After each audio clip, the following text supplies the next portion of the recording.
Just wake up with a smile, चेहरे पे मुस्कान हो, दिल में हौसला हो, कुछ भी हासिल हो सकता है। तो बस ऐसे ही आगे बढ़ते रहिए और कभी ना कभी जरूर आप भी सक्सेसफुल रोज होते हैं, एक जो आपका जो एम है वो जरूर आपको मिलेगा। ये तो बहुत अच्छी रिथमेटिक लाइन हो गई आपकी। सो हाँ, वो मुझे रियलाइज हुआ बोलते हुए।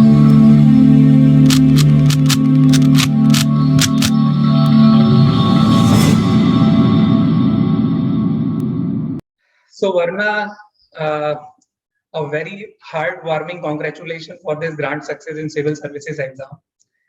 And what's more to say, as a teacher, this is the off late congratulation. But I would like to have your feeling about this success of yours and your family also. Firstly, thank you so much for having me here, and thank you so much for your wishes. It means a lot, especially in UPSC. Once you go in this journey, once you taste the success, it's so motivating at the end of this journey that all the efforts that we have made in past 2 years of my journey have actually paid off well, and it's very just a very heartening moment to, especially at this present time, that I got an opportunity finally to be a part of this services. It Good. has been a dream since like 10th standard, so it's like very very happy moment. जिस दिन result आया था उस दिन कैसी वाली feeling थी जब आप चेक कर रहे थे अपना नाम? जी, जब पहली बार रिजल्ट देखा था तो मैं वही घर पे बैठी हुई थी and I just could not get up उस टाइम पे। तो आई वाज लाइक, बिकॉज ठीक है, उम्मीद थी, अच्छा गया था सब कुछ, रिटर्न भी अच्छा गया था, इंटरव्यू भी अच्छा गया था, बट एक तो रैंक आना, अच्छी rank, and then just the fact कि हाँ पास हो गए, क्योंकि यूपीएससी ह्यूमिलिटी सिखा देता है आपको कि आप एक्सपेक्टेशन थोड़ा लो करके चलें लाइफ में, बस काम करते जाएं। तो उस टाइम पे तो आई वाज ऑल स्ट्रक। मैंने अपने मॉम डैड को बस कॉल किया था, they were not at home, so I called them up and बस I think that was a very emotional moment for all our family members. So that's good. Family की feeling बहुत अच्छी वाली बनी होगी एंड आपकी फीलिंग अभी एकदम सही हो गई। एनीवे, सो अभी ये कौन सा आपका अटेम्प्ट था? जैसा कि पहले भी बात हुई, शायद पहला नहीं था, आप बता सकते हैं? जी नहीं, हाँ, ये मेरा थर्ड अटेम्प्ट था। तो मैंने जब ग्रेजुएशन फिनिश किया तो उसके एकदम बाद पहला अटेम्प्ट दिया था, जिसमें तो खैर कुछ भी क्लियर नहीं हुआ था, ना प्रीलिम्स ना मेंस। तो सेकंड अटेम्प्ट मेरा काफी अच्छा गया था, प्रीलिम्स आई क्लियर, फिर मेंस भी क्लियर हुआ, इंटरव्यू भी अच्छा गया, बट ऑब्वियसली मेरिट लिस्ट में नाम नहीं था, and then finally this attempt. Okay, so इन तीनों एक्सपीरियंसेस जो हुए एग्जाम में 3 इयर्स में, तो क्या मतलब बेटरमेंट या क्या इम्प्रूवमेंट आप लेके आए जिससे कि स्कोर में इम्प्रूवमेंट आता चला गया? आई थिंक हर स्टेज में काफी इम्प्रूवमेंट का स्कोप था, तो काफी इम्प्रूवमेंट किया भी। फॉर एग्जांपल, जब फर्स्ट अटेम्प्ट दिया था तब तो आई थिंक बहुत ही मैच्योर अटेम्प्ट था, मुझे अपने बारे में, मतलब एग्जाम के बारे में नहीं मालूम था to how to go about it. तो फिर जो मैंने नेक्स्ट ईयर पूरा फर्स्ट में क्लियर ही नहीं हुआ था, तो पूरा 1 साल मिला था मुझे अच्छे से तैयारी करने के लिए। तो उसमें मुझे रियलाइज हुआ कि पहले तो एग्जाम को सही से समझ लेना चाहिए कि इसे सिलेबस का एग्जाम नहीं है, जिससे सिलेबस खत्म होने से एग्जाम ना क्लियर होगा, ना जो आपका एम है वो होगा। ये एग्जाम में खुद को बिल्डअप करने का, कि कैसे आप अपनी लाइफ एग्जाम है, पर्सनालिटी का एग्जाम है, पूरी फैमिली का एग्जाम है, पूरी फैमिली का एग्जैक्टली। हम सोचते हैं सिर्फ एक इंटरव्यू एक फाइनल स्टेज है जहाँ पे पर्सनालिटी टेस्ट होगी, but I do not believe so. मुझे लगता है स्टार्टिंग से ही आपको बिल्ड करना बहुत जरूरी है। पेशेंस हो, चाहे ऑप्टिमिज्म हो लाइफ के लिए, या सिंपल शेयर हार्डवर्क का डिटर्मिनेशन हो, कि सिंस एक मंथ का, मतलब सॉरी, सिंस 1 साल का पूरा प्रिपरेशन ऑलमोस्ट लग ही जाता है एग्जाम के लिए, तो वो every day to get up, आप हर दिन उठें और हर दिन वही 8 घंटे या जो भी आपका टाइम जो लगता है उसमें आप पढ़ाई करें, वो कंटिन्यूस जो आपको करना होता है, उसके लिए आई थिंक वो कैरेक्टर बिल्डिंग का ही एग्जाम है। तो वो आप समझ के और फिर अपने बारे में जानने का आई थिंक बहुत अच्छा मौका है एग्जाम देने में। Yeah, तो वो इम्प्रूवमेंट था सेकंड अटेम्प्ट में। Reaching to the soul of this answer, because I go to Lavasana, Mussoorie and Hyderabad also, so अपना तो वहाँ पे तो पब्लिक एडमिनिस्ट्रेशन का सब्जेक्ट रहता है थोड़ा सा पढ़ाने के लिए, बट वहाँ पे जाके यही पता लगता है कि जो रियल ट्रेनिंग है कैंडिडेट्स की जो प्रोफेशन में है, वो एग्जाम देते वक्त जो यूपीएससी का प्रीलिम्स, मेन और इंटरव्यू है वो उस वक्त हो चुकी होती है। प्रोफेशन में कोई बहुत असर नहीं आता, वो एक फेज है बस इस सर्विस का शुरू होने का, दैट्स इट। जो रियल आप प्रीलिम्स में आ रहे हो, मेन हो रहे हो, इंटरव्यू हो रहे हो, दिन रात दिमाग में एक ही चीज रहती है, that is making your value, inculcation of the kind of things which are required in service. तो आप एकदम सही समझ पा रहे हो कि ये आपका बन चुका है प्रोफाइल। अब मतलब you are an administrator before the training that has to be commenced by December month. That's good. So इसमें जैसे आपने लॉ ऑप्शनल लिया, मैंने देखा था, तो लॉ और जीएस, तो थोड़ी सी परेशानी लॉ में रही या जीएस में रही या ऐसे में रही, यदि मेन लेवल की बात करें, थोड़ा सा बता पाओ तो। जी ऐसे परेशानी तो नहीं हुई, मैं कहूँगी थोड़ा फायदा ही था, बिकॉज GS2 में अगर आप देखें तो पॉलिटी का जो सिलेबस होता है काफी सारा कॉन्स्टिट्यूशन में हमारे कवर हो जाता है। तो अक्सर मैंने लोगों को सुना था अपने आसपास कि पॉलिटी हो नहीं रहा, लक्ष्मीकांत कैसे पढ़ें, पूरी बुक कैसे फिनिश करें, इतने सारे आर्टिकल्स हैं, और फिर वही जो नॉर्मल जो इश्यूज रहते हैं पॉलिटी के साथ। तो आई थिंक वो मेरा आसान हो गया था, दोनों प्रीलिम्स में भी वो हेल्प किया, बिकॉज कॉन्सेप्ट्स तो आते थे, कॉन्स्टिट्यूशन पढ़ा ही था कॉलेज में और स्ट्रॉन्ग सब्जेक्ट भी था, तो वो थोड़ा प्रिपरेशन था हमेशा से। और राइटिंग में भी हेल्पफुल हुआ, बिकॉज एनालिसिस जो बिल्डअप होता है, क्योंकि 5 साल में जो लॉ किया था, जो बिल्डअप एनालिसिस था, आई थिंक GS2 लिखने में वो काफी हेल्प हो गया था थोड़ा। तो हाँ मतलब आई वुड से, क्योंकि सब्जेक्ट्स बहुत सारे होते हैं, तो लॉ में तो ऑब्वियसली एक स्पेसिफिक फील्ड हो गया, आई थिंक वो सभी के साथ फिर वो इशू आ जाता है, आप ग्रेजुएशन एक स्पेसिफिक उससे करते हो, और इसमें तो सब कुछ काफी कुछ जनरल सब्जेक्ट्स पढ़ने पड़ते हैं। जीएस के चारों पेपर मिला के आपका स्कोर कितना था टोटल? आई थिंक 403 या 404 था। ओ हाँ, 400 प्लस होना अपने आप में एक ब्लेसिंग इन डिस्गाइज है जीएस के अंदर। मतलब जहाँ ऐसे में कुछ कमी आ रही हो या ऑप्शनल में आ रही हो तो पूरा हो जाता है। ऑप्शनल में यदि 400 जीएस में है तो वहाँ 275 से ऊपर आना सेफ होता है। यस, तो exactly. और अब केवल एक्चुअली मैं लकी रही थी थोड़ा, 290 हो गया था मेरा स्कोर, जो मैं बिल्कुल एक्सपेक्ट नहीं करी थी वो, स्पेशली लॉ में इतना अच्छा स्कोर आना। तो लास्ट टाइम भी मैंने दिया था तब 260 पे मेरा स्कोर था, लास्ट ईयर जब मेरा जो अटेम्प्ट था। तो this time it was, I think I was, मैं इससे ज्यादा खुश की रैंक आने से जब मेरे मार्क्स आए थे, तो मैंने ऑप्शनल का जो स्कोर देखा था और ही ज्यादा खुशी हो गई थी अंदर से। तो ये जो लॉ की स्टडी की है आपने 5 साल वहां पर एकेडमिक्स में, फिर अब 3 साल यूपीएससी में, इसके बाद में इस लॉ का सर्विस की लाइफ में क्या होगा, मतलब आपके पर्सनल यूज के लिए? जी हेल्प तो काफी मिलेगी, बिकॉज अल्टीमेटली हम एडमिनिस्ट्रेशन में दो ही फील्ड ज्यादा होती है। एक तो आपको रूल ऑफ लॉ इम्प्लीमेंट करना ही है कॉन्स्टिट्यूशन के मुताबिक, और जो सारे लोकल लॉज हैं और जो सारे स्टैट्यूटरी लॉज हैं उनके मुताबिक। और सेकेंडली पब्लिक एडमिनिस्ट्रेशन में भी वो जो सेकेंड सब्जेक्ट जो आप पढ़ाते ही है, जो सबसे ज्यादा हेल्पफुल होता है और मैंने जो जितना मैंने देखा है अभी तक एडमिनिस्ट्रेशन, हम जब छोटे से ही शुरुआत करते हैं तो लोकल मैटर्स हो गए या लैंड के जितने इश्यूज हैं हमारे उसमें जो एडमिनिस्ट्रेशन के अंडर ही आते हैं, तो उसमें मुझे लगता है कि मुझे काफी हेल्प मिलेगी कि ये जो अंडरस्टैंडिंग है जो आगे हेल्प करेगी, और बाकी तो ट्रेनिंग में आई होप बिल्डअप हो ही जाएगा। लॉ का भी पेपर साथ में रहता है पब्लिक एडमिनिस्ट्रेशन का, हाँ, काफी हेल्प करने वाली है, लेकिन वहां पे ऑब्जेक्टिव क्वेश्चंस भी आते हैं। जी अब तो प्रीलिम तो सिखा दिया ऑब्जेक्टिव क्वेश्चंस करना। Good. Now apart from this, like law को आप सोशल लाइफ में या अपनी हॉबी में कैसे थोड़ा बहुत क्या कर पाओगे अपार्ट फ्रॉम सर्विस? मतलब यदि लेजर टाइम में कुछ इसका यूज करना है तो कैसे कर पाएंगे?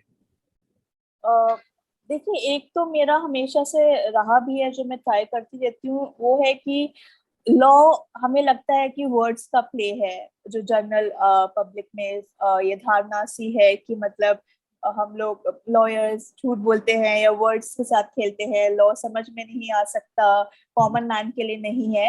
तो वहां पे एक मेरा रहा है कि मतलब अगर, क्योंकि अल्टीमेटली अगर हर इंसान को अपने राइट्स पता हो और साथ साथ अपनी ड्यूटीज पता हो, तो काफी कुछ कोर्ट के बाहर ही सॉल्व हो सकता है। जो हम इतना सोचते हैं जुडिशियल पेंडेंसी के बारे में, वो अगर पहले ही सबको अपना पता हो कि कैसे जाएगा आगे या क्या है हमारे फेवर में क्या है हमारे डिसफेवर में, तो जनरल पब्लिक, जनरल हम नॉर्मल लाइफ बेटर जीना सकते हैं, हम वायलेट नहीं करेंगे लॉस को, वो सब। तो मेरा वो है कि अगर ऐसा मैं कुछ कर पाऊँ अभी कि लोगों में जो बेसिक राइट्स है उनके, जैसे अगर वर्कर्स हैं तो लेबर लॉज हो गए, या नॉर्मली हम जो सरकारी कामकाज में जो लॉज यूज होते हैं उसमें Yes, अगर लोगों के बीच में जागरूकता बढ़ा पाऊं तो उसमें मेरा बिल्कुल। प्रयास रहेगा कि वो कर सकें। नहीं, दैट्स गुड। हमेशा एजुकेशन से जुड़े रहना, एडमिनिस्ट्रेशन के साथ साथ अपने लिए भी एक मेंटल पीस के लिए भी इट्स अ सोर्स, because जी administration बिल्कुल। is a very kind of away from mental peace, and this education will give little mental peace. Anyway, चलो इस एग्जाम के अलावा यदि हम अपनी सोशल लाइफ में आते हैं, जैसे फैमिली का सपोर्ट, हम्म। घर में आपका खाना, स्लीपिंग टाइम एंड ऑल, तो कैसे बैलेंस हो पाया फैमिली लाइफ प्लस आपकी हेल्थ और आपकी फैमिली का सपोर्ट? थोड़ा बहुत आप कुछ एक्स फैक्टर्स ऐसे बताना चाहो जो हर किसी को एक लगता है ना कि सक्सेस आ गई, लेकिन सक्सेस के हम्म। पीछे कितना पेन छुपा हुआ है। एग्जाम इजी है या हार्ड है वो अलग चीज है, लेकिन इजी बनाने में हमारा अपना खुद का मैनेजमेंट या एक छोटी मोटी जो ट्रिक्स होती हैं वो हम कैसे फॉलो करके इसको और इजी बना सकते हैं, आप ही बता सकते हो बेटर। या जी जैसे ये वाला पूरा अटेम्प्ट मैंने अपने घर पे रह के ही दिया था। स्पेशली मैं दिल्ली में भी नहीं थी, अपने वही होम टाउन में ही थी अपने घर पे, बिकॉज एक तो कोविड लॉकडाउन था, तो लास्ट ईयर मार्च से मैं घर पे ही हूँ। अब तो आई कैन रिलेट। पहले होता है कि हम सबको, स्पेशली जो यूपीएससी दे रहे हैं उनमें होता है कि दिल्ली जाके एक कमरा लेके बैठ के पढ़ेंगे और सुबह से शाम कोई डिस्टर्ब नहीं करेगा तभी हो पाएगा। पर मैंने पिछला अटेम्प्ट दिया था, वैसे मैं भी दिल्ली में रह के पढ़ी थी, और अब जो अटेम्प्ट जो मैंने घर पे रह के दिया है, तो दोनों अगर मैं कंपेयर करूं तो मुझे लगता है ये अच्छा माहौल था घर पे रह के पढ़ने का। अगर आपके पास एक रूम है अपने घर पे जहाँ पे आपको प्राइवेसी मिल सकती है, जहाँ पे ऐसा नहीं होगा कि घर पे जो कामकाज चल रहा है वो आपके कानों में बार बार आता रहे और आपको डिस्टर्ब ना करे, तो आई थिंक ये बेस्ट है। आपको घर का खाना मिलता है, आपको बहुत सी चीजों की फिक्र नहीं करनी पड़ती, एक सपोर्ट रहता है हमेशा। बिकॉज मैंने अपनी इस जर्नी में काफी देखा है, लोग बहुत डिसहार्टेड हो जाते हैं बीच में ही। किसी टेस्ट में नंबर ही कम आ गए, चाहे वो मेन प्रीलिम्स का टेस्ट ही ना हो, मॉक टेस्ट दे रहे हैं, उसमें नंबर कम आ गए 2-3 बार, तो एकदम ही ऐसा हो जाता है कि कैसे होगा। और जब अकेले रह रहे होते हैं तो और ही ज्यादा मुश्किल हो जाता है हमारी मुश्किल हो मेंटल जाता हेल्थ के लिए। है एक तो इमोशनल उसमें सपोर्ट या फैमिली, आप बहुत सही कह रहे हो इस मामले में। Emotional support is like means medicine तो कुछ भी नहीं है इस चीज के सामने। मेडिसिन की जरूरत ही नहीं पड़ेगी, आप जी बीमारी नहीं होगी यदि फैमिली सपोर्ट है, इमोशनल सपोर्ट है आपके पास। तो ये एग्जैक्टली। एग्जाम्पल या good. So anyway, like family में आपके कोई ऐसा बैकग्राउंड था या ये मोटिवेशन सिविल सर्विसेज का कब से और कैसे आया आपको? जी बैकग्राउंड तो कोई नहीं है, इनफैक्ट लॉ का भी किसी का बैकग्राउंड नहीं था, मैं ही एक लौती हूँ जो इस फील्ड में थोड़ा बढ़ गई हूँ आगे। ओके। मोटिवेशन में एक तो मेरे जो ग्रैंडफादर है उनका एक था सपना, बहुत पहले से ऐसी बातों बातों में होता रहता, तो बैक ऑफ द माइंड था कि उनका एक सपना है कि घर से कोई जाए इस फील्ड में। और दूसरा ये था कि मैं जब खुद का 10th में चूज कर रही थी कि मुझे लाइफ में क्या करना है, तो थोड़ा एक क्लियर माइंड था हमेशा से कि क्या नहीं करना है। जैसे इंजीनियरिंग, डॉक्टर, जैसे मेरी फैमिली में सारे चार्टर्ड अकाउंटेंट्स हैं, तो वो सारी फील्ड से थोड़ा ऐसे मन नहीं लगता था। तो और फैमिली का ये बैकिंग था कि आप चूज करो अपनी फील्ड, आप चिंता मत करो कि ये करना है या लोग कर रहे हैं तो आप करते जाओ, टाइम लो, अपना रिसर्च करो। तो उस टाइम पे एक हमारे स्कूल में बने थे जो इस फील्ड में फर्स्ट टाइम आए थे, वो आईएफएस हैं फिलहाल भूटान में, और तो उनका एक लेक्चर था, तो इस फील्ड के बारे में पता चला। फिर जब मैं पढ़ने बैठी, इंटरव्यू सबके, आई थिंक जितने अभी तक टॉपर्स रहे हैं या जितनों आज तक इंटरव्यू दिए हैं, उनका आई थिंक काफी रोल है मेरा ये चूज करने के लिए, उनके पढ़े इंटरव्यूज। तो उस टाइम पे आई थिंक 2010 में या 2011 में जो टॉपर रही हैं उनका बैकग्राउंड लॉ था, तो वहां से तो पहले मैंने लॉ चूज किया, और वहां से चूज किया कि ये एडमिनिस्ट्रेशन में जाते हैं। फिर अब तो काफी आइडिया हो गया है, अब रियलाइज हुआ कि वो जो उस टाइम एक आई थिंक अट्रैक्शन के रूप में चूज किया था 10th में इसमें आने के लिए, पर अब है कि रिस्पॉन्सिबिलिटी के उसमें चूज किया है कि सेटिस्फैक्शन मिलेगा काम करने में, और एक ऐसी चीज मिलेगी जो लाइफ टाइम, एक by the end of the time जो मेरा सर्विस होगा, when I look back I be happy at the end of it कि मैंने कुछ किया है कंट्रीब्यूट देश के लिए या जनरल पब्लिक आम लाइफ के लिए जो आसपास देखते हैं। Yes, destiny and your hard work, right, is speaking in itself. That is the thing.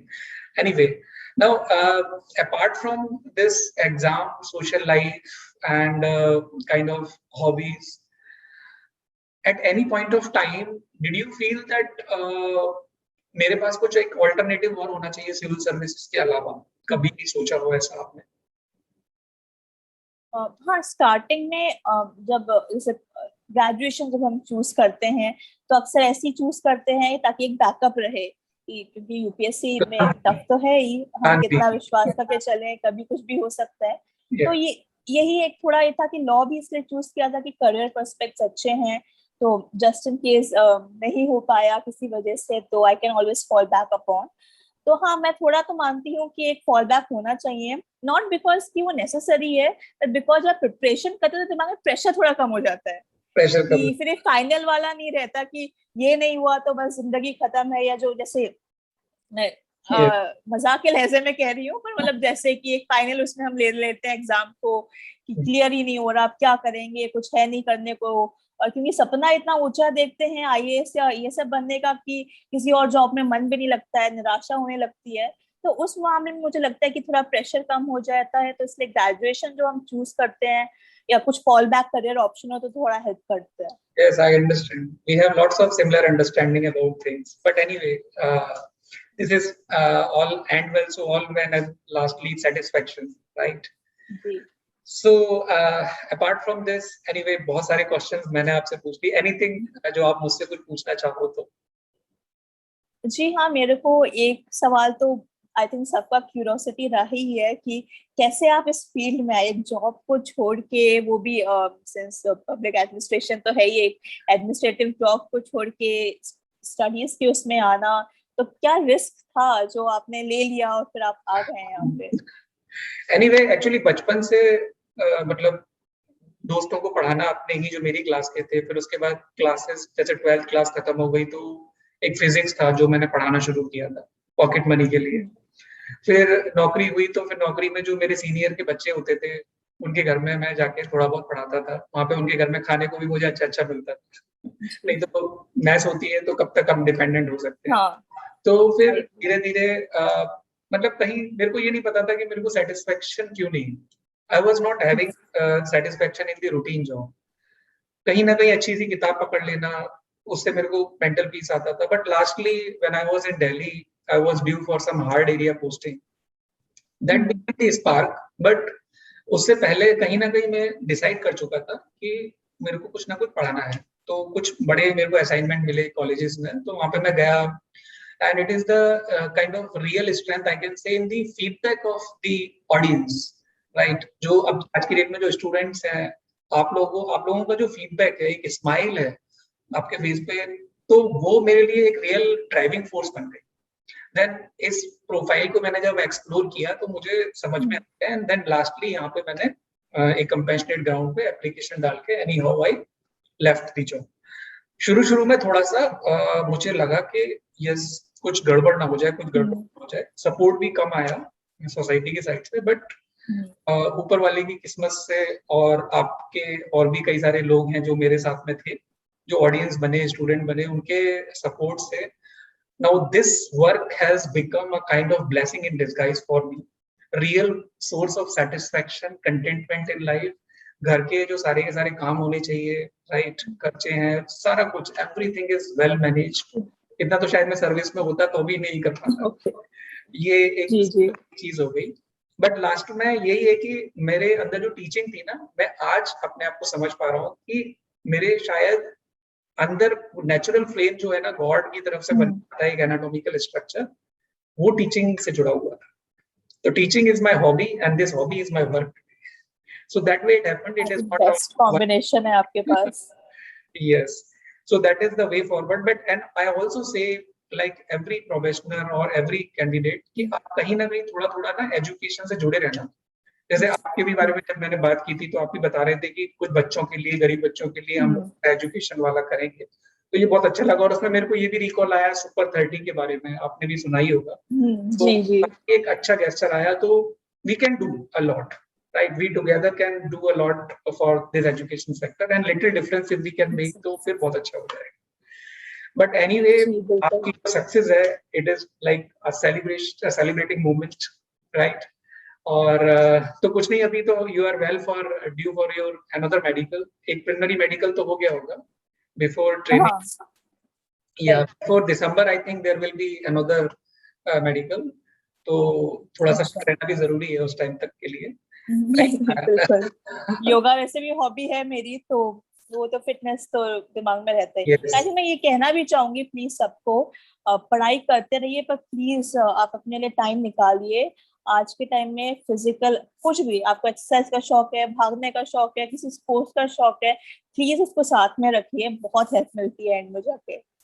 No doubt about it. And yoga जो आपने बताया ना, मैं भी ये जरूर कहना चाहूंगा कि एक यूपीएससी एस्पिरेंट के लिए योगा में टाइम देना जरूरी है, राइट? इससे जी।